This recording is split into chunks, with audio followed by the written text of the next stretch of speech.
Hello everyone, I hope आप सभी लोग अच्छे होंगे। आज मैं आ गई हूँ आपके पास एक न्यू वीडियो लेके, जिसमें आज हम डिस्कस करेंगे इनइक्वालिटी के बारे में। यहाँ पे हम देखेंगे कि meaning of inequality, types of inequality and causes of inequality. इससे पहले वाली वीडियोस में मैंने अनएम्प्लॉयमेंट, पॉवर्टी जैसे टॉपिक्स अपने यूट्यूब चैनल पर डिस्कस किए हैं। तो जिन स्टूडेंट्स ने अभी तक वो वीडियो नहीं देखी है, आप डिस्क्रिप्शन बॉक्स में लिंक पे क्लिक करके उस वीडियोज़ को देख सकते हो। Meaning of inequality. Inequality refers to the state of being unequal in terms of status, rights, opportunities और resources. जैसा कि आप सबको पता है, इनइक्वालिटी ये टर्म नया नहीं है, आप लोगों ने पहले भी पढ़ रखा है, जिसका हिंदी मीनिंग है भेदभाव। भेदभाव हम सभी चीज़ों में देखते हैं, चाहे हम देखें कास्ट में, जेंडर में, इकोनॉमिक में, एजुकेशनल में या सोशल इनइक्वालिटी में। जो आपको राइट्स नहीं मिलते, देखते हो ना, बायसनेस होती है, किसी को ज़्यादा मिलता है, किसी को कम मिलता है, किसी को ज़्यादा अपॉर्चुनिटीज़ मिलती हैं, किसी को ज़्यादा रिसोर्सेज मिलती है, किसी को ज़्यादा इज्जत दी जाती है कि नहीं वो पावरफुल है, वो पैसे वाले हैं तो नहीं उनको ऐसे ट्रीट किया जाएगा। तो ये सारे ही टर्म्स को, ये सारे कंडीशंस को हम लोग इनइक्वालिटी बोलते हैं, भेदभाव बोलते हैं। इट इन्वॉल्व्स अ डिस्पैरिटी और imbalance in the distribution of this aspect among individual और ग्रुप्स। और इन्हीं की वजह से क्या होता है कि इम्बैलेंस होता है, क्योंकि आप देखते हो सोसाइटी में सभी लोग हैं, सभी लोगों को इक्वली ट्रीट करना चाहिए, लेकिन नहीं, किसी को ज़्यादा अच्छे से ट्रीटमेंट मिलता है, किसी को कम मिलता है, किसी को ज़्यादा फैसिलिटीज़ अच्छी मिलती हैं, किसी को कम मिलती है। तो ये जो डिस्ट्रीब्यूशन है ये इम्बैलेंस है, बैलेंस नहीं है। आप देखते हो एग्जाम्पल भी यहाँ पे दिया हुआ है, कास्ट इनइक्वालिटी। कास्ट के बेस पे जो भेदभाव होता है कि नहीं ये तो ऊंचे कास्ट के हैं तो इनको ऐसे रखा जाएगा, उनको इसमें दिया जाएगा, जो नीचे कास्ट के आते हैं उनको ऐसे ट्रीट किया जाएगा। जेंडर में आप इन इक्वालिटी देखते हो, नहीं वो लड़की है तो घर में काम करेगी, लड़का है तो बाहर काम करेगा। इकोनॉमिक में आप इन इक्वालिटी देखते हो कि नहीं वो अमीर फैमिली से हैं तो उनको एजुकेशन अच्छी मिलनी चाहिए, उनकी सोसाइटी अच्छी होगी, वो उनका रहना खाना पीना सब कुछ डिफरेंट होगा। वही अगर हम जो गरीब है, जिसके पास ज़्यादा पैसे नहीं है, उसको नॉर्मल ट्रीटमेंट मिलता है। यही अगर हम एजुकेशन की फील्ड में देख ले, तो अगर आपके पास पैसे हैं, अच्छी आपके पास इनकम है, तो आपको इंग्लिश मीडियम में अच्छे स्कूल में आपको एडमिशन मिल जाता है। अगर आप यही बिलोंग करते हो निजी कास्ट से, आपके पास पैसे कम है, तो आपको एडमिशन इसमें नहीं मिलता है।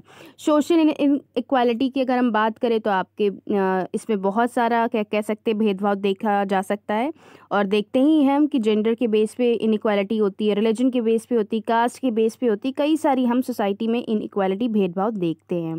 तो आई होप ये मीनिंग आपको ओवरऑल जो है, ओवरव्यू आपको अच्छे से मिल गया होगा इनइक्वालिटी का क्या होता है। ये बहुत ही जनरल टॉपिक है, आपको कहीं ना कहीं आपने इस चीज़ को फील भी किया होगा, आपने देखा भी है अपनी सोसाइटी में, आज भी होता आ रहा है, तो आपके लिए ये टॉपिक डिफ़िकल्ट नहीं होगा। Now we are going to discuss types of inequality. कितने टाइप की इनइक्वालिटी है हमारे इंडिया में। सबसे पहला हमारा इनइक्वालिटी आ जाती है economic. India has a significant wealth gap with a small elite holding a large portion of the country's wealth. This led to unequal access to resources, education and opportunities. जैसे कि आप सभी लोग जानते हो कि इंडिया में बहुत सारे कह सकते हैं कि हमारी डाइवर्सिटी देखी जाती है और वेल्थ का गैप देखा जाता है। यहाँ पे बहुत सारे कह सकते हैं रिच पीपल भी हैं और बहुत सारे पुअर पीपल भी हैं, जिनमें क्या होता है कि रिच पीपल को opportunities, resources, education facility, health facility ये सब ज़्यादा मिलती हैं, ज़्यादा अच्छे से ट्रीटमेंट मिलता है। वही अगर हम देखें कि कोई पुअर पर्सन है, उसके पास ज़्यादा पैसे नहीं हैं, वो एवरेज बिलो है पोवर्टी के, तो वही उसको रिसोर्सेज उतने नहीं मिलते हैं, उसको एजुकेशन फैसिलिटी ही नहीं प्रोवाइड हो पाती है, उसको हेल्थ फैसिलिटी ही नहीं मिलती है। तो ये इस तरीके का जो टाइप है वो इकोनॉमिक इनइक्वालिटी में हम देखते हैं। सेकेंड हमारा टाइप आ जाता है social inequality. India's social hierarchy is characterized by unequal treatment based on caste, tribe, gender and religion. जैसा कि आप सभी लोग जानते और देखते आ रहे हो कि सोसाइटी में किस तरीके का भेदभाव होता आ रहा है और होता है। On the basis of caste, आप कास्ट के बेस पे चाहे जितना भी आप ओपन माइंडेड कह लो या कह लो आपकी अब बहुत सोसाइटी मेरी बदल गई, लेकिन कुछ कुछ प्लेसेस पे, कुछ कुछ जगहों पे अभी भी वही स्टीरियोटाइप थिंकिंग है कि नहीं वो ऊंचे कास्ट का है, वो नीचे कास्ट का है, हम ये दोनों की कास्ट सेम नहीं है, नहीं इसको ऐसे नहीं। तो कास्ट के बेस पे बहुत ज़्यादा इनइक्वालिटी है हमारे सोसाइटी में। और हम बात करते हैं रिलीजन के भी बेस पे कि नहीं वो हिंदू है, नहीं वो मुस्लिम है, वो इस धर्म का है, नहीं वो उस धर्म की है। और जेंडर के बेस पे भी कहीं ना कहीं जेंडर के बेस पे थोड़ा सा कम हम देख सकते हैं, लेकिन ऐसा हम राजस्थान जैसे स्टेट में और भी हमारे स्टेट है, वहाँ पे हम देखें तो लड़कियों को कम हम देख सकते हैं कि राइट्स होते हैं उनके पास में, कम उनको प्रायोरिटी पे रखा जाता है। उनका यही थिंकिंग होता है कि घर में रह के वो काम करेंगी, बाहर जाएंगे लड़के, बाहर उनका काम होता है, तो उनको ज़्यादा प्रायोरिटी दी जाती। तो इन सभी बेसिस पे हम देखते हैं कि हमारी सोसाइटी में इनइक्वालिटी होती है। नाउ नेक्स्ट हमारा टाइप आ जाता है gender inequality. Women in India face significant discrimination with limited access to education, employment, health care and political representation. जैसे कि आप सभी लोग जानते हो कि हम जेंडर के बेस पे भी हमारे भेदभाव देखे जाते हैं। बहुत से लोगों ने अभी ये थिंकिंग चेंज कर दी है, लेकिन कुछ कुछ जगहों पे अभी भी ये थिंकिंग है कि नहीं, ये तो लड़की है, ये इसको क्या करेंगे आगे तक पढ़ा के, ये कैसे बिजनेस कर पाएगी, ये तो लड़की, ये तो बिजनेस कर ही नहीं पाएगी, ये किस तरीके से रिप्रेजेंट कर पाएगी, प्रेजेंटेशन नहीं दे पाएगी, इसका रात में निकलना सेफ नहीं है, रात की जॉब इसके लिए बनी नहीं है, इसको घर में क्यों घर में बैठाइए, इसको क्यों काम पर भेजो। तो ये सारी जो चीज़ें हैं वो आज भी हमारी सोसाइटी में हैं।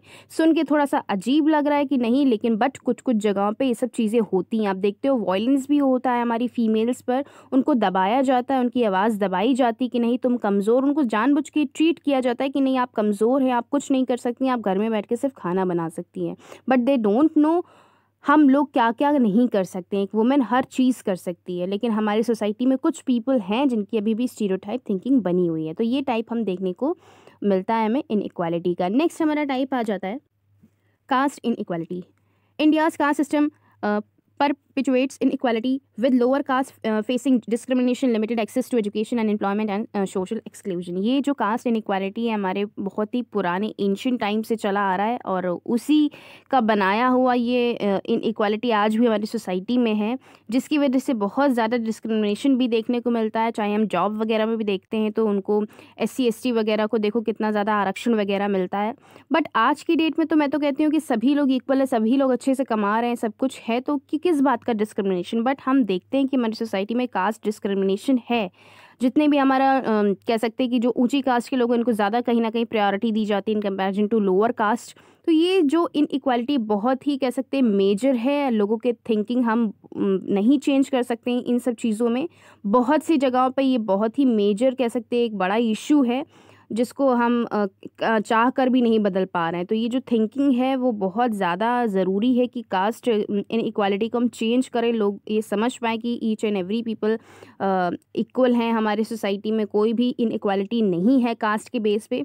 बट नहीं, देखने को ये चीज़ आज भी हमें मिलती है। तो आई होप ये आपको टाइप्स अच्छे से क्लियर हो गए होंगे। बहुत ही जनरल टाइप है, बहुत ही आसानी से आपको लर्न हो जाएंगे। फ्लो चार्ट इसका ज़रूर से बनाइएगा। Now we are going to see causes of inequality. कौन कौन से कारण हैं भेदभाव के। सबसे पहला हमारा कॉज आ जाता है कास्ट सिस्टम। जैसे कि आप सभी लोगों ने देखा टाइप में भी यही चीज़ थी कि जो हमारे इंडिया में जो हमारे एंशिएंट टाइप से चला आ रहा है कास्ट सिस्टम, कास्ट के बेस पे जो इनइक्वालिटी है, ये सबसे बड़ा कारण है इनइक्वालिटी का, भेदभाव का, जिसपे कि हम देखते हैं कि लोग कई बार सफ़र करते हैं इसी के वजह से। उनको एजुकेशन अच्छी नहीं मिल पाती, एम्प्लॉयमेंट पे उनको स्ट्रगल करना पड़ता है, उनको रिसोर्सेज नहीं मिल पाती। क्यों? क्योंकि वो लोअर कास्ट से बिलोंग करते हैं। नेक्स्ट हमारा कारण आ जाता है, कॉज आ जाता है corruption. Widespread corruption perpetuates inequality by favouring those with power and influence. Corruption जो हमारा कह सकते भ्रष्टाचार जिसे हम कह सकते हैं, जिसके पास बहुत ज़्यादा पैसा है, बहुत ज़्यादा पावर है, तो उसको प्रायोरिटी ज़्यादा दी जाती है, उसको फैसिलिटी ज़्यादा प्रोवाइड की जाती है। तो अगर करप्शन हट जाए तो हमारा जो इनइक्वालिटी है उसका जो ग्राफ है वो भी कहीं ना कहीं सही हो जाए, सुधर जाए। नेक्स्ट हमारा कारण आ जाता है education. Disparities in access to quality education perpetuates inequality with marginalised group facing significant barrier. जैसे कि मैंने आपको बताया कि बहुत जो लोग अमीर हैं, बहुत पैसे वाले हैं, जिनका वे ऑफ टॉकिंग बहुत ही अच्छा है, तो उनको अच्छे स्कूल में एडमिशन मिलता है। यही जो लोअर कास्ट से लोग बिलोंग करते हैं, रिच नहीं है, तो उनको वो एजुकेशन फैसिलिटी नहीं मिल पाती है। बच्चा चाहता है पढ़ना, बच्चे के अंदर वो कैपेबिलिटी है कुछ करने की, बट फिर भी उसको वो अपॉर्चुनिटी नहीं मिल पाती है। तो ये सबसे बड़ा कारण है। नेक्स्ट हमारा आ जाता है जेंडर बायस। अभी हमने टाइप में भी डिस्कस किया, तो जो वुमेन, गर्ल्स और बॉयज़ मेन के बीच में जो कह सकते हैं कि जो भेदभाव किया जाता है, ये सबसे बड़ा कारण है कि नहीं, लड़कियां तो घर के काम के लिए बनी हुई हैं, लड़के बाहर के लिए बने हुए हैं, लड़के कैसे घर का काम कर सकते हैं। वो तो उनके अंदर एक मेल ईगो होना चाहिए कि हम घर का काम नहीं करेंगे। तो ये सारी जो थिंकिंग है, ये सबसे बड़ा कारण है हमारी इनइक्वालिटी का, भेदभाव का। इनकी वजह से जो हमारा जो बैलेंस है वो सोसाइटी में नहीं बन पा रहा है। नेक्स्ट हमारा कॉज आ जाता है rural urban divide. Unequal access to resource, infrastructure and opportunities between rural and urban areas perpetuates inequality। जो आप देखते हो अनइक्वल डिस्ट्रीब्यूशन होता है, जैसे कि आप देखते हो कि गांव वगैरह में इतनी ज़्यादा लाइटिंग की फैसिलिटी नहीं है, इलेक्ट्रिसिटी इतनी नहीं अच्छी है, वहाँ की हेल्थ केयर फैसिलिटी नहीं है और एजुकेशन फैसिलिटी नहीं है। तो कैसे, तभी तो लोग वहाँ पे रहना नहीं पसंद कर रहे हैं। वो ज़्यादातर यहाँ पे शहर आके काम करना चाह रहे हैं, शहरों में आके पढ़ाई करना चाह रहे हैं। तो ये जो अनइक्वल डिस्ट्रीब्यूशन है, ये भी कहीं ना कहीं हम कह सकते हैं कारण है इनइक्वालिटी का। अगर सभी जगह इक्वल फैसिलिटी प्रोवाइड की जाए तो कोई क्यों ही दुखी रहे, कोई क्यों ही परेशान रहे। सभी को इक्वल फैसिलिटी, सभी को इक्वल रिसोर्सेज जब मिलेंगे तो सारी चीज़ें बैलेंस रहेंगी, हमें सब जगह इक्वालिटी देखने को मिलेगी। तो किसी भी तरीके की इनइक्वालिटी रही नहीं जाएगी हमारी सोसाइटी में, लेकिन नहीं।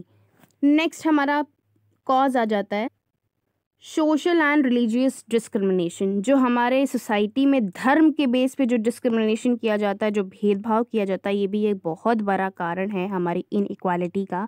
कि नहीं ये हिंदू हैं, नहीं ये मुस्लिम हैं, नहीं ये सिख हैं, नहीं ये ईसाई हैं। ये जो इसके अराउंड जो चीज़ें होती हैं रहती हैं, इसकी वजह से बहुत ज़्यादा कॉन्फ्लिक्ट हमें देखने को मिलता है हमारी सोसाइटी में। ये अलग तरीके की थिंकिंग, ये किसी को समझ ही नहीं आता कि all mens womens are equal, सभी लोग एक हैं, कि कोई भी धर्म, कोई भी कास्ट किसी का नहीं, भगवान ने सभी को एक जैसा बनाया। लेकिन नहीं, ये हमारे अंदर थिंकिंग बनी हुई है कि नहीं वो इस कास्ट से हैं, वो इस रिलीजियस से हैं, वो ऐसे हैं, वो वैसे हैं। तो ये जो थिंकिंग है, ये सभी जो कह सकते हैं आपको पॉइंट्स दिख रहे हैं, ये सारे ही पॉइंट्स कहीं ना कहीं ये कारण है इन इक्वालिटी का। अगर यही सारे पॉइंट्स, यही सारी हम थिंकिंग लोगों के अंदर डेवलप कर दें, मतलब उनका जो दिमाग है वो और ज़्यादा विकसित कर दें कि नहीं ये सारी ही चीज़ें जो हैं वो हम नेग्लेक्ट कर सकते हैं, तभी हमारा जो ग्राफ है वो इक्वल आ पाएगा। जो हमारी मेन और फीमेल में जो डिफरेंसेस देखने को मिलते हैं वो नहीं आएगा। जो कास्ट में हम डिफरेंसेस देखने को मिलते हैं हमें, वो नहीं होगा हमारी सोसाइटी में। बट ये सारी चीज़ें हैं जिनकी वजह से इनइक्वालिटी हमारी सोसाइटी में बनी हुई है। तो आई होप ये आपको वीडियो बहुत अच्छी से क्लियर हो गई होगी, सारे ही पॉइंट्स अच्छे से क्लियर हो गए होंगे। वीडियो अच्छी लगे तो लाइक कमेंट शेयर ज़रूर से करिएगा। इसके बाद वाली वीडियो में मैं और भी टॉपिक अपने डिस्कस करूंगी, जिसकी वजह से आपको मेरे चैनल को सब्सक्राइब करना पड़ेगा। Thanks for the watching this video.